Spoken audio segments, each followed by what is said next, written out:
Manipulate the manipulator. Hello, y'all. I'm Diana Brienne. So I got to thinking about manipulators, and I've talked about them in a couple of different recent videos and the different kinds of manipulators, ranging from, oh, poor me, I'm a victim, when actually they're not. Perhaps they're even the victimizer. And other ones who get angry to manipulate so they can control people through their anger, anticipated anger, so people do what they want to do so those people don't get angry. There's all kinds of manipulation, and some people lie to manipulate, some people minimize to manipulate, some people blame other people to manipulate. There's all kinds of manipulation. And so I got to thinking about the best ways to deal with a manipulator. Well, first of all, my number one way to deal with a manipulator is don't. Just get away from them if you can, and don't associate with manipulators. But sometimes it's not always easy, and sometimes it's easier said than done. And there's other times that I'll simply say to the manipulator, depending upon the situation, hey, are you trying to manipulate me? And 9 times out of 10, they'll say, no, I'm not. Or pretty much 10 times out of 10, they'll say, no, I'm not.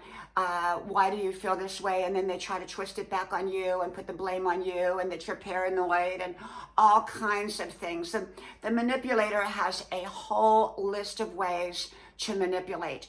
And it's very difficult once you get entangled with a manipulator to untangle yourself, because they confuse you. They purposefully try to confuse you. And so one of the other ways that I deal with a manipulator is manipulate the manipulator. And so, for example, this one manipulator, I call, when I would call, they would always say, I'm busy right now, in a text message back. So what I did with them is whenever they called, I would say, I'm busy right now. I'll get back to you later. And so, that was my way of manipulating the manipulator. Or if a manipulator, I remember one situation, it was a social situation, and we each took turns hosting a small group every month. And every time it came to this other woman's turn to host the group, she would always have a whole list of excuses. And so one day she called and said, oh, I'm not going to be able to do it.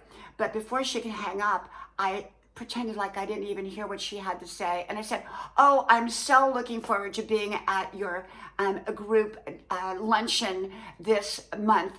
And hey, I gotta go. I'll talk to you later. And so before she could respond again, hey, didn't you hear me? What I said, I'm not gonna be able to do it. I hung up. And so it's kind of manipulating the manipulator. Now, is that the ideal situation or the best thing to do? Of course not. The best thing to do is just not to deal with the manipulator. The second probably way is to ask why that manipulator is manipulating you, but then you get entangled is the problem, because a good manipulator will always deny that they're manipulating and turn the blame on you.